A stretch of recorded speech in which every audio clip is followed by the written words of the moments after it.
Chiara Lubick, el Espíritu Santo. La tercera divina persona. Rocca di Papa, 23 de junio de 1974. A los focolarinos de la escuela. El Espíritu Santo, motor de nuestra vida ideal. Che rapporto abbiamo noi con lo Spirito Santo? ¿Qué relación tenemos con el Espíritu Santo? Vedete, Popi, abbiamo un rapporto... Bien, fíjense, Popos, tenemos una relación tremenda, enorme, porque todo lo que es el ideal es Espíritu Santo. Por eso, si en un momento determinado en su vida, como ustedes la vivían antes, penetró este espíritu es el Espíritu Santo. Y así cuando ustedes tienen el hombre nuevo, tienen dentro al Espíritu Santo que vive y actúa. Y Él les mueve, es Él quien les sugiere. De hecho, cuando Jesús partió, dijo que se iba, pero que enviaría al Espíritu Santo que nos recordaría todo lo que Él nos había dicho. Cuando nosotros éramos pequeños, sobre todo nosotras jóvenes, llamábamos a esta luz del ideal, que hay que admitir que no todos la tienen. Hay quien la tiene y quien no, y hay también quien la pierde. A esta luz le llamábamos claritas, porque Jesús en su testamento dice, y la luz que me has dado, y la claritas que me has dado, se la he dado a ellos. Y entonces, como la luz que el Padre le ha dado al Hijo, la luz que une el Padre al Hijo es justamente el Espíritu Santo, Jesús nos ha dado el Espíritu Santo para unirnos entre nosotros. Por eso tenemos una relación enorme con el Espíritu Santo. Porque todo lo que hacemos, lo que pensamos, cuando decimos una cosa bonita, una cosa del ideal, es Espíritu Santo. Quien nos mueve es el Espíritu Santo, quien ha constituido nuestro cuerpo, quien compone la unidad es el Espíritu Santo. El vínculo que hay entre nosotros es Jesús en medio, es verdad, pero es también el Espíritu Santo. Es la misma cosa porque es el alma del cuerpo místico. Y ustedes dirán, ¿pero por qué no se puso en evidencia antes el Espíritu Santo en nuestras vidas? Podíamos tenerlo cuando éramos más jóvenes. Bueno, sucede así a menudo en la historia de la Iglesia. A veces la Iglesia tiene sus cristianos, pero no son cristianos fervientes o menos fervientes. Están los que son fervientes y los menos fervientes que tienen menos unción, que quiere decir menos luz. Pero no podemos negar que también antes del ideal algo comprendíamos, por ejemplo, que no se podía matar, todos los mandamientos, por ejemplo, los entendíamos. Y también estos forman parte del ideal porque el ideal es Dios y por consiguiente es también el Antiguo Testamento y por tanto es ideal. Así que un poco de luz la teníamos, pero en un momento dado esta luz resplandeció así. En los primeros tiempos nos explicábamos así las cosas y así sucedió también en otros movimientos como por ejemplo en el franciscano, que en un momento dado Dios, con una gracia especial, actualiza el bautismo del Espíritu que hemos recibido. Porque nosotros recibimos el bautismo con el agua y el Espíritu desde pequeñitos. Después el Espíritu fue trabajando un poco a medida que crecíamos, fue iluminándonos porque éramos cristianos, no éramos paganos. Creíamos en Dios, teníamos la fe, creíamos en la Virgen. Ya teníamos pues una gran riqueza desde antes. Después llegó una nueva iluminación que es la del ideal, que es un empuje, es una nueva manifestación de ese Espíritu Santo que teníamos ya dentro por el bautismo. Así de vez en cuando en la historia de la Iglesia Dios hace nacer, pone en una persona un carisma que es luz del Espíritu Santo para que comunicándoselo a los demás los inflame y también los demás sean iluminados por esta llama. Por tanto, también nuestra relación personal con el Espíritu Santo es y debe ser una relación como la que tenemos con el Padre, como la que tenemos con el Hijo. Con el Padre es fácil porque tenemos el Padre nuestro que estás en el cielo, por eso pienso que estamos un poco más acostumbrados. Con Jesús, con el Santísimo Sacramento, estamos también un poco más acostumbrados. Con el Espíritu Santo hay que acostumbrarse a hablarle, a rezarle, porque no estamos acostumbrados, mientras que Él está en nuestro interior y no lo sabemos. Él lo hace todo y ni siquiera nos damos cuenta, ni le estamos agradecidos a Él, al Espíritu Santo, y deberíamos estarlo. Todas las iluminaciones de las que han oído hablar también, que son las primeras de una serie que Dios nos dio porque tuvimos un periodo iluminativo fuerte que duró un poco de tiempo, fueron obra del Espíritu Santo, no eran otra cosa. En la Sagrada Escritura está escrito que para decir Padre hay que tener el Espíritu Santo. Por consiguiente, Él tiene muchísimo que ver con nuestro movimiento. Es Él quien hace que seamos otro Jesús. Es Él quien nos hace ser Jesús colectivamente, un Jesús místico. Él nos hace ser María. Así.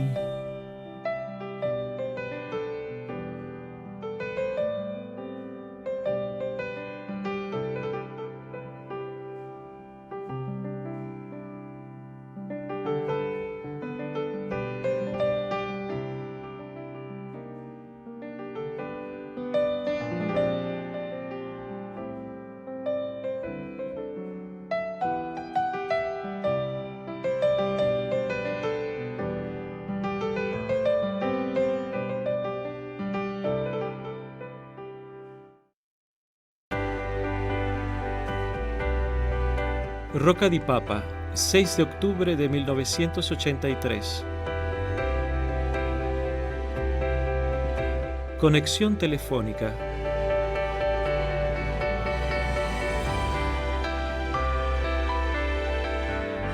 La acción potente del Espíritu Santo.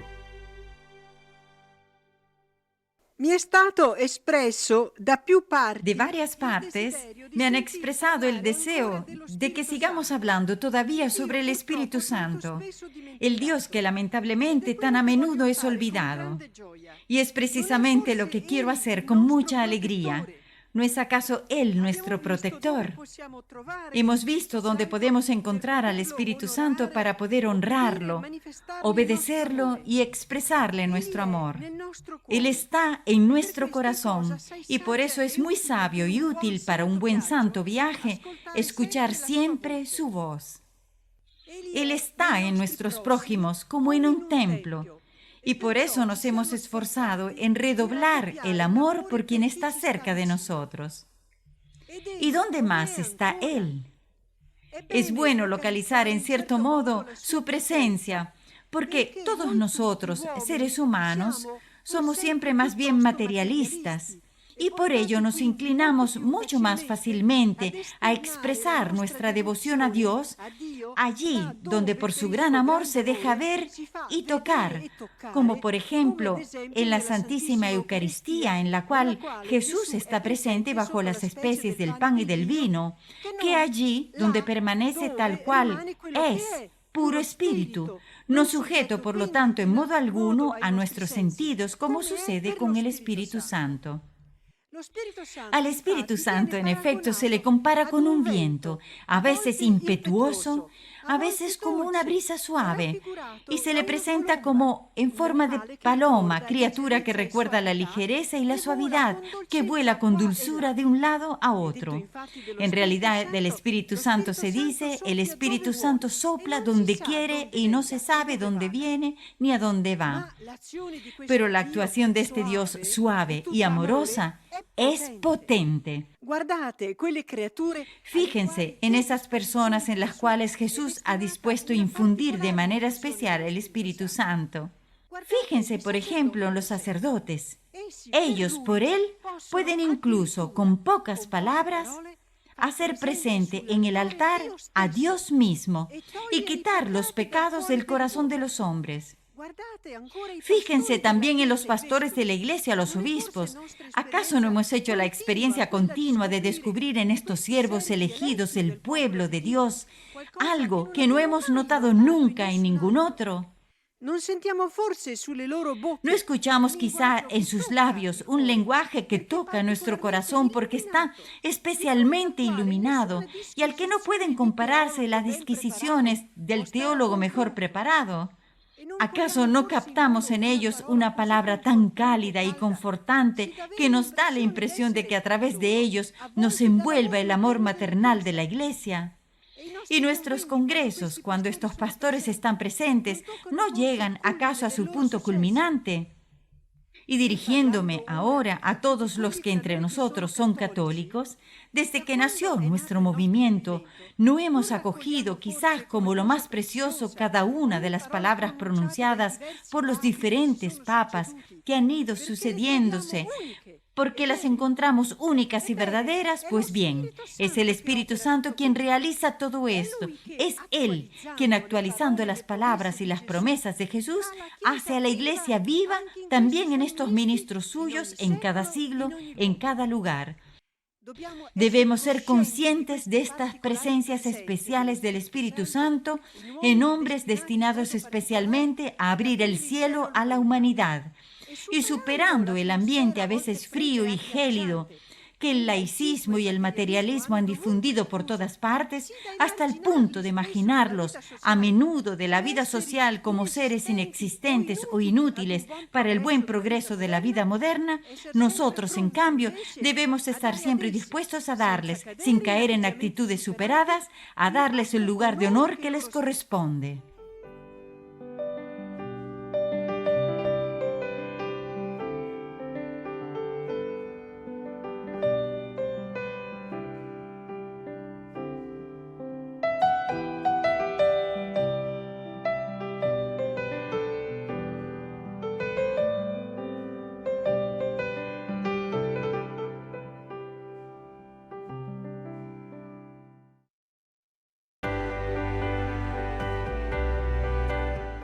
Ansere, Suiza, 6 de agosto de 1989. A un grupo de obispos amigos del movimiento.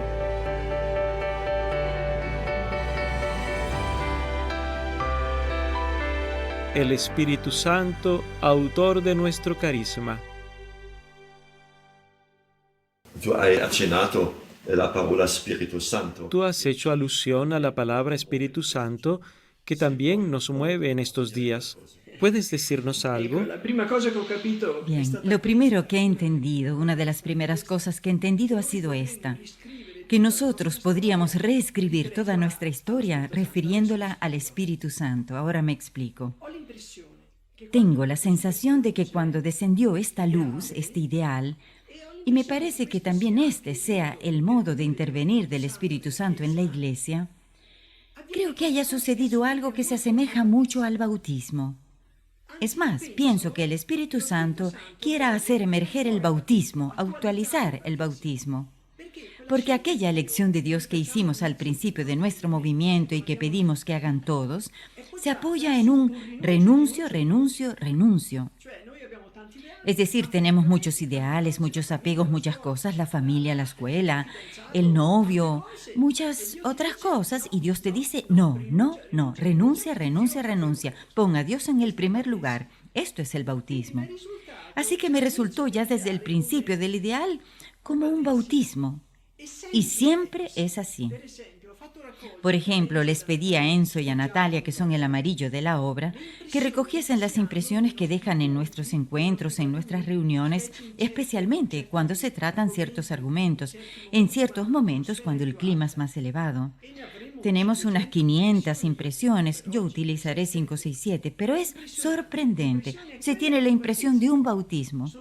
He sido catapultado del caballo. He muerto, me siento resucitado. Todo se ha quemado en mí, todo está destruido. Ahora soy. Jesús vive en mí, el otro ha muerto. Son todas frases que hablan de bautismo, de resurrección, es decir, la destrucción y el nacimiento. Además, pensando, por ejemplo, que el primer punto de la espiritualidad que sigue al descubrimiento de Dios y, por tanto, a la elección de Dios es la voluntad de Dios, me he dado cuenta, leyendo a algún padre, leyendo también el Concilio Vaticano II, que habla del Espíritu Santo.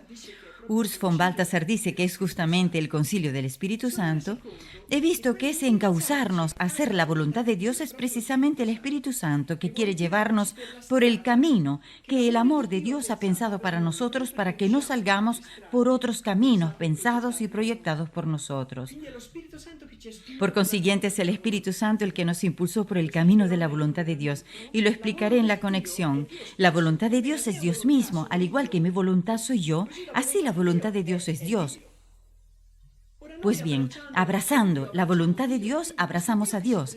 Así a este Dios que se presenta le decimos, sí, Dios, Dios, Dios, renuncio, renuncio, renuncio. Pero para que tú puedas abrazarlo, tienes que abrazar su voluntad. Se entiende entonces porque Jesús dijo, mi alimento, yo como, porque vivo de la voluntad de Dios, del Padre. Bien, además ese algo que hay al inicio del movimiento, ¿no? Y que todos hacen esta experiencia, que te sientes impulsado a amar, amar, amar siempre. Nosotros ignorantes podíamos verlo como un camino particular. Estamos llamados al camino del amor, pensábamos. Pero el camino del amor es el camino del Espíritu Santo. Porque una vez que el Espíritu Santo entra, difunde el amor. Es más, Él mismo, que es el dador, es amor, es don, es amor. Por eso el hecho de que en los primeros tiempos buscáramos todas las palabras relacionadas con el amor, que era como una sed, un hambre, como una vocación, era un impulso del Espíritu Santo. Quería que nos orientásemos toda la vida al amor, porque esto es lo que quiere el Espíritu Santo, este es el camino de Cristo. Y naturalmente un amor como el que quiere el Espíritu Santo lleva al amor recíproco, porque Él, y es bonita esta frase de un padre de la Iglesia, como dos troncos sobrepuestos producen una llama que no puede dividirse, es una única llama. Asimismo el Padre y el Hijo tienen una única llama que los une, el Espíritu Santo. Lo mismo digo también entre nosotros, se lo dije el otro día a los focolarinos también en la escuela. Esta llama indivisa debe estar entre nosotros, porque como el Padre y yo somos uno, así también nosotros debemos ser uno como el Padre. Por tanto, hemos de tener un Cristo indiviso en medio de nosotros, no un Cristo medio de Chiara, medio de Monseñor Hemmerle, medio... Es un Cristo indiviso, que es el Espíritu Santo en medio de nosotros. Entonces también esto... Lógicamente, el Espíritu Santo conduce al amor recíproco. No puede ser de otro modo porque Él es el fruto del amor recíproco. Pero el amor recíproco es unidad. Y sabemos que Él es el alma de la unidad del cuerpo místico. Él es la unidad en el cuerpo místico. Igual que está Jesús en medio de nosotros, pero Jesús, su Espíritu, es el Espíritu Santo en medio de nosotros. Además, donde está el Espíritu Santo está siempre también el Verbo y también el Padre. No es que no pueden separarse. Y después una cosa bonita también para compartir algunas ideas que me han venido. Por ejemplo, decimos que en el dolor vamos al fondo del corazón, abrazamos a Jesús abandonado, luego nos lanzamos afuera y el dolor desaparece y queda el amor. Y es lo que Foucault decía, la alquimia se cambia, se transforma, ¿no? Se cambia el dolor en amor. Entonces me he dado cuenta de qué es este amor que viene dentro, por lo cual cuando abrazas el dolor, este desaparece, por lo menos el dolor espiritual, y sientes el amor. ¿Qué es este amor? Me he dado cuenta de que es el Espíritu Santo. Ahora lo explico. Es la presencia del Espíritu Santo. Porque se dice que en la pasión, en el misterio pascual, Jesús, al expirar, dio el Espíritu Santo, porque el Espíritu Santo es fruto de la cruz. Es más, nosotros decimos que es fruto de la cruz y especialmente del abandono, porque Jesús se sintió separado del Padre, al cual lo unía el Espíritu Santo, para darnos el Espíritu Santo. Bien, así, en una espiritualidad que se inspira en el misterio pascual como la nuestra, es lógico que nosotros, al aceptar la cruz como la vivió Jesús, era su hora, ansiaba que llegara esa hora que además sería después la hora de la glorificación, al abrazarla, queriendo también nosotros la cruz como Jesús, que surge el Espíritu Santo. Por tanto, ese amor que sentimos dentro, esa alegría, ese gozo pleno, etc., es efecto del Espíritu Santo que se irradia en nosotros por haber abrazado la cruz, porque vivimos el misterio pascual. Del mismo modo vemos también en nuestra espiritualidad la Eucaristía. Se consume en nosotros y poco después ya no está Jesús eucarísticamente, pero queda el Espíritu Santo y somos siempre templos suyos. Nosotros nos apoyamos mucho en el Espíritu Santo. Por ejemplo, al otro lado del telón de acero y también en ciertos otros sitios donde no hay un sacerdote, pero que tienes dentro el Espíritu Santo y a Jesús en medio de ustedes, decimos tú lo puedes tener. Así también decimos, es el sacramento de los laicos, allí donde nace la Iglesia, donde dos o más, allí nace la Iglesia. Por eso, a mi parecer, es el Dios de los tiempos de persecución, el Dios del mundo ateo, es el Dios, el Espíritu Santo. Esto para decir que la Eucaristía va muy bien, se necesita y nos deja dentro el Espíritu Santo, la palabra. Pero ¿quién nos iluminó cuando leíamos el Evangelio, por lo cual cada palabra resultaba como iluminada por debajo por una luz? Por lo cual vimos una diferencia enorme entre las palabras de Dios y las otras palabras. Vimos que las palabras de Dios eran palabras universales, eternas, escultóricas, válidas para todos, etc. ¿Qué era esta luz? Era el Espíritu Santo que nos iluminaba esas palabras. También cuando leímos la página del Testamento de Jesús, que se iluminó toda, dándonos la impresión de entenderla, éramos jovencitas, era el Espíritu Santo. El Espíritu Santo es también el clima de todos nuestros encuentros. Una vez entendimos por unas gracias especiales que se dieron, y quizás un día podremos contar, que el Espíritu Santo es el clima del cielo, pero es también el clima allí donde se establece el reino de Dios. Si dejamos que Jesús en medio de nosotros reine por el amor recíproco, muriendo a nosotros mismos, allí hay, ustedes también lo nombraron ayer, un cierto clima. Según mi opinión, el clima es la aparición. Jesús se aparece a los santos en forma humana, pero la aparición de Jesús, la aparición del Espíritu Santo es esa atmósfera. Cuando se da esa atmósfera, allí está el Espíritu. Esa atmósfera es la que arrastra a las almas, las hace morir y renacer. Allí se dan las conversiones, las renovaciones y renace la iglesia. Después es natural que se hable de muchas cosas. Por ejemplo, al principio cuando hablábamos de esta luz y entendíamos que no era la luz de la razón, sino que nos hacía comprender a Jesús en medio, a Jesús abandonado, a esta luz la llamábamos claritas. Es la palabra que está en el testamento de Jesús, y la luz, la claritas que me diste, yo se la di a ellos. Recientemente he observado que distintos exégetas, comentadores, dicen que la claritas es naturalmente la gloria, pero que se puede identificar con el Espíritu Santo. Ahora bien, ¿quién era esta luz que nos llegaba y que sigue llegando y que todos ustedes tienen y que distribuimos? Esta luz es el Espíritu Santo. El ideal, lo que nosotros llamamos ideal, es el Espíritu Santo, por lo cual tiene que ver enormemente. Me he dado cuenta, por ejemplo, en Jesús, fue el Espíritu Santo que lo impulsó a elegir a aquellos determinados hombres, igual que ustedes, a través de la iglesia. También en la obra fueron elegidos los 12 popos y las 12 popas. Hicimos la estructura de la obra, una estructura que no era humana. Habría que contar toda la historia, sino que vino del Espíritu Santo. Él mismo nos dio no solo la espiritualidad, sino también la obra, al menos en sus ramificaciones fundamentales, en sus aspectos fundamentales. Nos los dio Él. Por eso confiamos en que no morirá, porque es obra de Dios. Y María es la obra maestra del Espíritu Santo.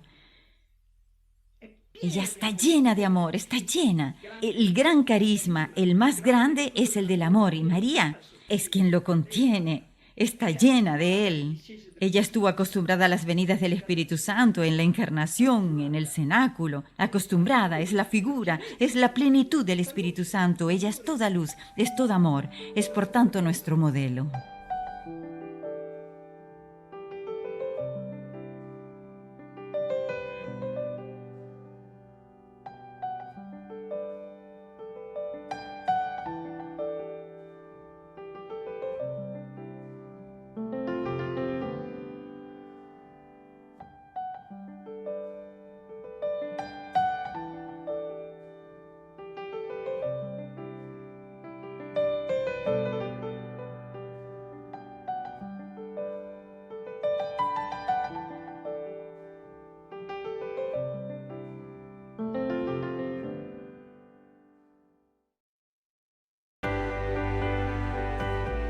Castel Gandolfo, 24 de diciembre de 1989.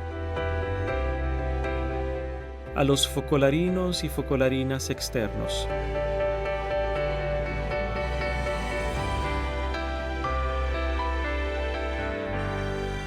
El Espíritu Santo nos lleva a Dios.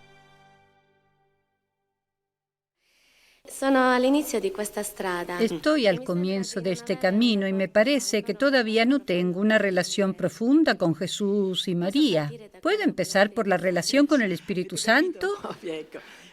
¿Han entendido? Ella, para quien no haya entendido, dice que está al inicio de este camino y le parece que no tiene todavía una relación con Jesús y con María, pero evidentemente ha intuido que tiene una cierta pequeña relación con el Espíritu Santo, porque ella dice, puedo empezar con el Espíritu Santo.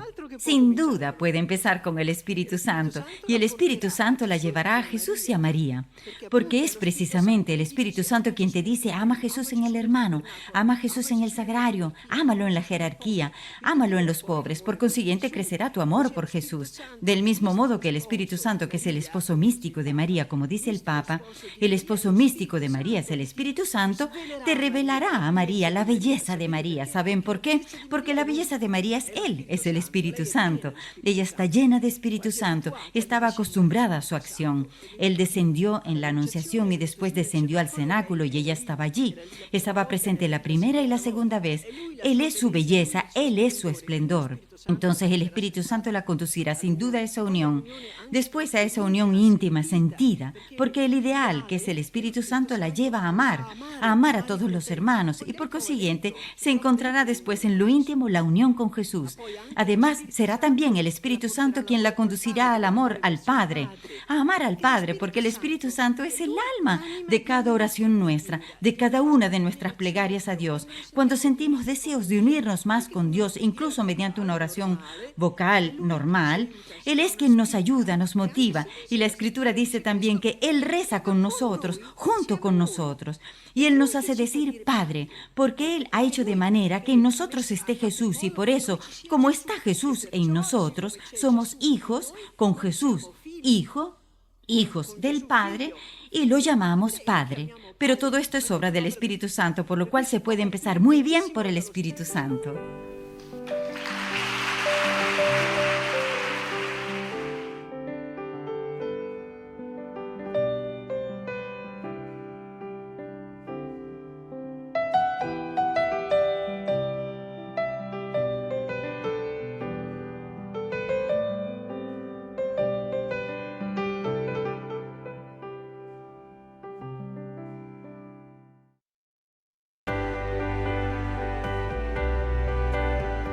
Castel Gandolfo, 8 de diciembre de 1996. A los focolarinos.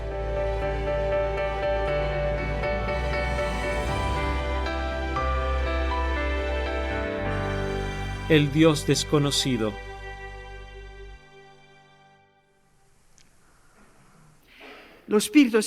El Espíritu Santo. En nuestra iglesia no se ha profundizado mucho en la tercera divina persona, por lo menos en el pueblo. Al Espíritu Santo se le decía el Dios desconocido. Se sabía que existía, se le rezaba, ven Espíritu Santo, pero poco más. En el movimiento, al Espíritu Santo lo consideramos ante todo por lo que significa en Dios y para el hombre. Él es el vínculo de unidad entre las divinas personas, Padre e Hijo, y vínculo de unidad entre los cristianos. Además, para los no cristianos, por la posibilidad de tenerlo en su corazón, si de buena voluntad, es vínculo de unidad, en cierto modo también con ellos. Desde el principio sentíamos la necesidad del Espíritu Santo para realizar nuestro ideal. Lo confirma una carta de 1945, vivir la vida de Jesús. Esta es nuestra aspiración. Si vivimos a Cristo, seremos hijos del Padre Celestial, pero el Padre Celestial no nos reconoce como tales si no ve en nosotros a su Hijo amado. Toda la actividad de Jesús estaba dirigida por el Espíritu Santo, que es espíritu de amor. Para vivir como Jesús y realizar el ideal es necesario vivir bajo la dirección del Espíritu Santo. Pidamos al Padre que en virtud de la explícita promesa de Jesús nos conceda este inmenso don. Una característica del movimiento es también la de escuchar su voz en nuestro interior. Antes no se podía decir ni siquiera la palabra voz, pero no solo, se aprende también a escuchar la de Él presente en medio de nosotros unidos en el resucitado. Es más, se considera muy importante la escucha de la voz del Espíritu cuando está Jesús entre nosotros, porque perfecciona la escucha de su voz en cada uno de nosotros. Y en esto se puede ver ese algo más en nuestra consideración del Espíritu Santo. Debido a ese algo más, se ha experimentado siempre en nuestras reuniones, en nuestras comunidades, en nuestras ciudadelas, en nuestros pequeños o numerosos encuentros, un clima especial. Este es fruto de la presencia del resucitado que está entre nosotros y trae consigo al Espíritu Santo. El Espíritu Santo, respiro de Jesús y atmósfera del cielo, es también el respiro de su cuerpo, la Iglesia, y se advierte si la Iglesia es Iglesia en sentido pleno, es decir, si es reino de Dios, cielo trasladado a la tierra por la unidad.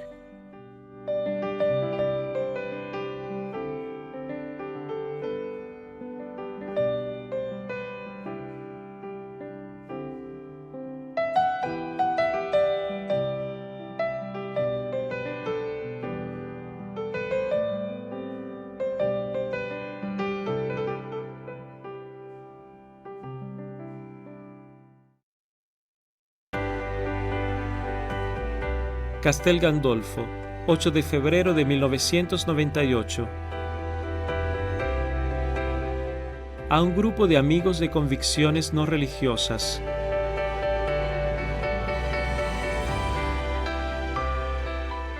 El Espíritu Santo actúa en quien vive con recta conciencia. Tratando de vivir concretamente el amor a los hermanos, parece que sea esto lo que realmente vale, lo que realiza al hombre, y no es fácil. En esto a los creyentes les ayuda la fe, y cuanto más crecen en la relación con Dios, más crecen en la relación con el hermano y viceversa. Me parece que el movimiento los ayude a vivir esto con las experiencias, la comunión de los bienes, la comunión de la vida, la recíproca corrección fraterna, que son instrumentos valiosos, me parece, para vivir la unidad y la caridad. ¿Cómo puede ayudarnos más también a nosotros para vivir con mayor coherencia los valores en los que creemos, aunque en esta, digamos entre comillas, desunión entre creyentes y no creyentes en Dios? Mira, esta pregunta es la que más empeño me ha exigido para responder lo mejor posible. No sé si mi respuesta les gustará. Espero que al final les guste cuando saque las conclusiones. Mientras tanto, traten de seguirme. Para explicarme con mayor claridad, he escrito la respuesta y se la quiero leer despacio, poco a poco. Para responder, querría leerles lo que he escrito. Entre los que tienen una fe y los que tienen otras convicciones diferentes y por lo tanto no tienen una referencia religiosa precisa, no existe una verdadera falta de unidad. Por eso no se puede hablar de desunión. Ahora les explico por qué. No existe una verdadera y propia desunión. Hay un hecho del cual también nosotros hemos tomado plena conciencia últimamente. Nos preguntábamos esto: ¿cómo es que nosotros nos encontramos tan a gusto con ustedes? Hasta constatar en nuestra recíproca relación efectos similares e incluso iguales a los que experimentamos, por ejemplo, entre los cristianos, como la alegría, yo la he encontrado aquí, como la paz, como la luz, y así. Nosotros encontramos en ustedes, por ejemplo, no solo razonamientos simplemente humanos, sino a veces sostenidos por la sabiduría, que es un don del Espíritu Santo, que hace que nuestra comunión entre ustedes y nosotros, es feo decir entre ustedes y nosotros porque somos todos un único nosotros, que hace que nuestra comunión particularmente con ustedes sea especialmente agradable, iluminante, tanto que nos sorprende. Nos preguntábamos, ¿cómo puede suceder esto? Bien, este hecho me ha inducido a buscar una explicación y me parece haberla encontrado. Según nuestra cultura, la cultura cristiana, y sobre todo ideal, focolarina, pero que son también una sola cosa, una verdad que ha emergido de un concilio, el Vaticano II, es esta: si personas de otras culturas son sinceras, si actúan con recta conciencia y son de buena voluntad, no está ausente en ellas el Espíritu Santo, es decir, la vida divina. En efecto, el concilio habla de ese don que Jesús nos trajo con su muerte y resurrección, es decir, la divinización, la salvación que Jesús dio a todos. Y por eso dice que por todos Jesús murió y resucitó, por todos. Por eso el misterio pascual Él lo vivió por todos. No hay nadie que esté excluido, nadie. Y esto no vale solo para los cristianos, sino también para todos los hombres de buena voluntad, en cuyo corazón está invisiblemente el Espíritu Santo. No se dan cuenta, pero está en su interior. De hecho, Cristo murió por todos y la vocación última del hombre es efectivamente una sola, la divina. Por eso hay que considerar que el Espíritu Santo dé a todos la posibilidad de entrar en contacto en el modo que Dios conoce, sabe, y solo Él lo sabe, con el misterio pascual. No está ausente de la vida de quien se rige así.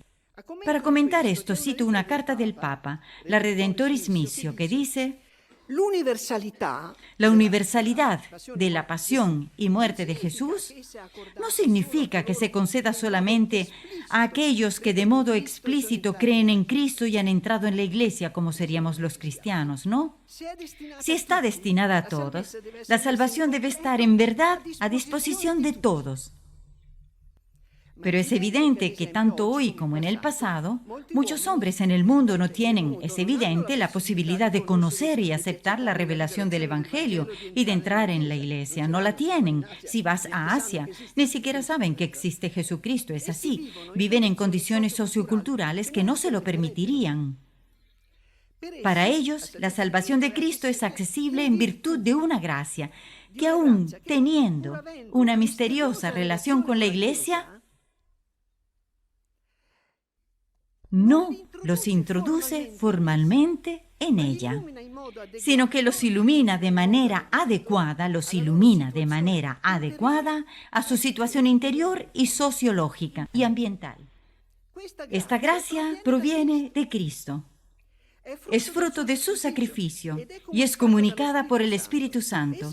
Ella permite a cada uno llegar a la salvación mediante su propia y libre colaboración. Es decir, si tú eres recto, si vas adelante, si sigues como hasta ahora, tú estás en contacto con esta gracia, no estás solo, no actúas solo. En ti actúa el Espíritu Santo y no te das cuenta. Y este Espíritu Santo que está en ti está misteriosamente vinculado a la gracia presente en la Iglesia.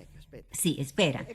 Esto nos explica nuestra relación con ustedes. Esto sería la explicación, porque yo digo, hay algo en común. Incluso antes de empezar a dialogar, hay algo que tenemos en común. ¿Por qué nos encontramos tan a gusto? Esto lo explica. A mí me lo ha explicado. De otro modo no sabría cómo explicarlo.